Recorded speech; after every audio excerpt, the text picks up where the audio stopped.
आज का सत्र प्रारंभ करते हैं। आप सभी का स्वागत। आपके अंदर उपस्थित परमात्मा को सादर नमन। कल हमारा तीसरा सर्ग पूर्ण हुआ था, आज चौथा सर्ग प्रारंभ करेंगे। प्रारंभ करने से पूर्व कुछ विषय आपके साथ चर्चित करना है।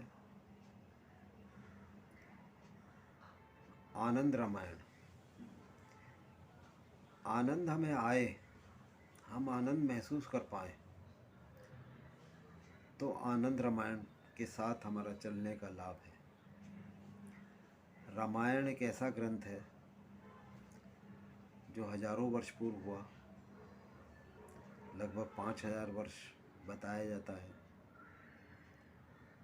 और आज भी उतना ही जीवंत ग्रंथ है। आज भी रामायण उतनी जीवंत है, हर सुनने वाले को आनंद देती है, दे सकती है। ये हमारे ऊपर निर्भर करता है कि हम इससे आनंदित हों, कैसे हों, कितने हों। और इसे आनंदित होने के लिए हम ये आपके साथ विचार विमर्श करना चाहते हैं कि अगर भगवान राम जैसा आज तक दोबारा कोई नहीं हुआ तो आप जैसा भी कोई नहीं हुआ। आप भी भगवान राम ही है, भगवान ही है। अंदर का राम, बाहर का राम। बाहर के राम में हमने अपने नाम बहुत सारे अलग अलग रख लिए, किसी ने कुछ, किसी ने कुछ। लेकिन एक मेन बात यह है कि ना भगवान जैसा कोई था, ना आप जैसा कोई है पूरी दुनिया में। और केवल विभिन्न साधना के तरीके हैं, लेकिन यह मुख्य तरीका हम एक विशेष बात आपसे करना चाह रहे हैं। वो ये है कि होश में आना है। आप अपनी सार्थकता को आपको स्वयं निश्चित करना है, और जैसे ही आप अपने अंदर और बाहर में सामंजस्य करने लगेंगे, समग्रता से अपने जीवन को देखेंगे, तो आनंद रामायण का आनंद आप जीवन का पा पाएंगे। आइए इस चर्चा के साथ शुरू करते हैं चौथा सर्ग। इस सर्ग में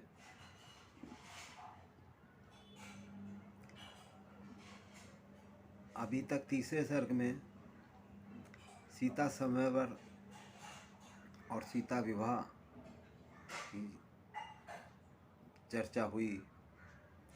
अब चौथे सर्ग में दीपावली के उपलक्ष्य में राजश्री जनक के आमंत्रण पर ससन्य राजा दशरथ का जनकपुर जाना,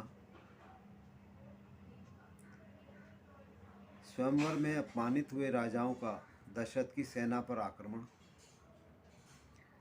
श्री राम का सभी को पराजित करना, युद्ध में भरत का मूर्छित होना, श्री राम की आज्ञा से लक्ष्मण का मुद्गल मुनि के आश्रम से संजीवनी औषधि लाकर भरत को जीवित करना, मुद्गल मुनि का दशरथ जी को श्री राम जी के भावी जीवन के विषय में बताना, तथा रामावतार के हेतु के रूप में वृंदा के शाप का वर्णन करना, धर्मदत्त ब्राह्मण की कथा तथा कलह एवं भिक्षुण ब्राह्मण का आख्यान।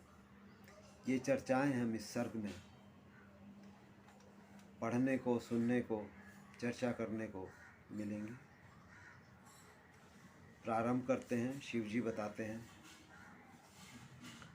सीता से समन्वित होकर भगवान श्री राम अयोध्या में विविध प्रकार के भोगों का उपयोग करने लगे और प्रजा की सेवा में परायण हो गए। शरत काल के आने पर आश्विन मास में राजश्री जनक ने अपने मंत्रियों को राजा दशरथ को आमंत्रित करने के लिए भेजा।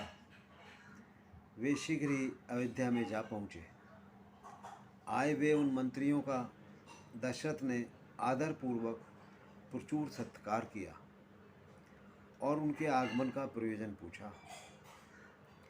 वे मंत्रीगण भी उन्हें प्रणाम करके उनसे कहने लगे, आपके मित्र राजा जनक जी ने दीपावली महोत्सव के अवसर पर आपको परिवार सहित मंत्रियों के साथ और पूर्ववासी तथा जनपद निवासियों को लेकर आने की सादर प्रार्थना की है।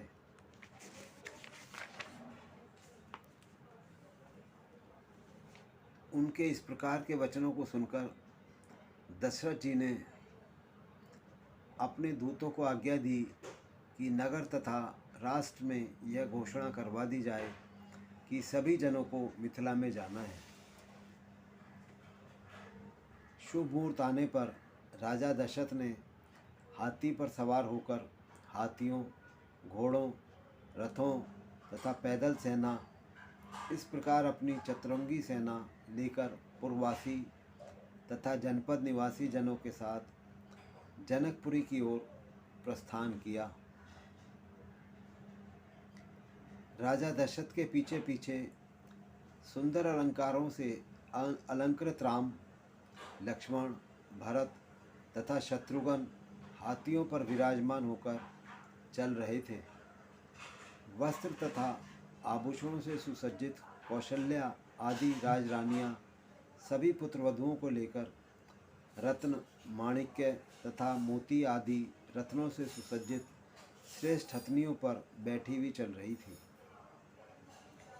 उनके चारों ओर हाथ में बेंत धारण किए हुए रक्षक थे।